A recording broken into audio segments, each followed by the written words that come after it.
કિરીટભાઈ પટેલ, ગામ મોહણી, તાલુકો 84, જિલ્લો સુરત.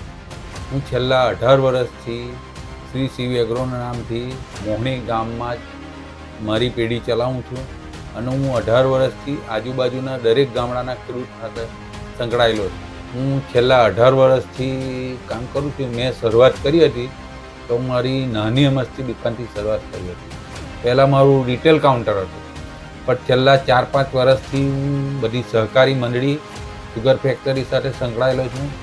મારું દરેક પ્રોડક્ટ અને મટીરિયલ હું હોલસેલમાં દરેક મંડળી અને સુગરમાં સપ્લાય આપું છું. અમે અમારી દુકાન 2007માં શ્રી સીવી એગ્રો મોહણીની સ્થાપના કરી હતી અને ત્યાર પછી 3 વર્ષ પછી અમે અમારી નવી પેઢી બારડોલી દુકાને ચાલુ કરી છે. તેનું નામ છે શ્રી સીવી એગ્રો સેન્ટર અને ત્યાં બી અમારી દુકાન સારી રીતે અને ખેડૂતોના સહકારથી સારી રીતે ચાલે છે. હું છેલ્લા 4-5 વર્ષથી હોલસેલનું કામકાજ સંભાળું છું અને મારું રિટેલનું કાઉન્ટર મારા ઘરવાળા સંભાળે છે.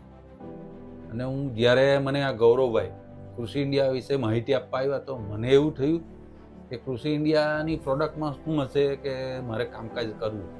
મેં એમને ગૌરવભાઈને બહુ રિસ્પોન્સ નહીં આપ્યો. ગૌરવભાઈ પાછા ચાલ્યા ગયા, વળી પાછા આવ્યા. વળી પાછું મેં માઇન્ડ પર લીધું કે ગૌરવભાઈ આવે છે અને એની પ્રોડક્ટમાં હું દમ હશે, એટલે પાછા એ ભાઈને મેં રિસ્પોન્સ નહીં આપ્યો. ફરી ત્રીજી વાર આવ્યા ત્યારે મેં એમને બેસાડીને બધી એની પ્રોડક્ટની માહિતી લીધી. મને માર્કેટમાંથી બી બધી પ્રોડક્ટની માહિતી મળી કે ભાઈ કૃષિ ઇન્ડિયાની પ્રોડક્ટ સારી છે. તો મેં એમ ભાઈ પાસે ટોટલ માહિતી લઈને કૃષિ ઇન્ડિયાનું કામ રાખ્યું. છેલ્લા 1.5 વર્ષથી હું કૃષિ ઇન્ડિયાનું કામ કરું છું. મેં શરૂઆત કરી હતી ખાલી 20 ટનની એક ગાડી મંગાવેલી અને મેં મારા ફાર્મરને રિટેલમાં જ વેચેલું અને એમની ડિમાન્ડ સારી આવી, એમના રિસ્પોન્સ સારા કે ભાઈ પ્રોડક્ટ સારી છે. ફાર્મર જાતે અહીંયા આવીને મને કહી જાય છે કે ભાઈ તમારું ખાતર મેં નાખ્યું બ્લેક કાર્બન અને કેલ્સીફોસ તો મારી શેરડીમાં, મારા પાકમાં સારો ગ્રોથ છે. મેં મગ અને ગુવારમાં પણ અપાવેલું આ વસ્તુ, તો લોકોના મગ અને ગુવારની ગ્રીનરી અલગ જ પડે.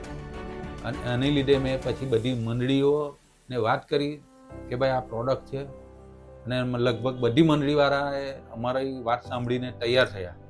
તો દરેક મંડળીમાં આજે મેં કેલ્સીફોસ અને આપણું કાર્બન મુકાવ્યું છે અને લગભગ મેં ગયા વર્ષે તો મેં 20 ટન જ વેચેલું હતું, પણ આ વર્ષે મારું 400 ટન પહોંચી ગયું છે અને મારે હજુ 1200 થી 1300 ટનનો ટાર્ગેટ છે અને થઈ જશે. કારણ કે દરેક મંડળીમાંથી દરેક ફાર્મર લઈ જાય છે, એમના હમેથી કહે છે કે ભાઈ મેં નાખ્યા પછી મારી શેરડીની ગ્રીનરી, મારી શેરડીનો ઉગાવો આ બ્લેક કાર્બનથી સારો આવે છે. જમીન બી ઓછી અને નરમ થઈ જાય છે.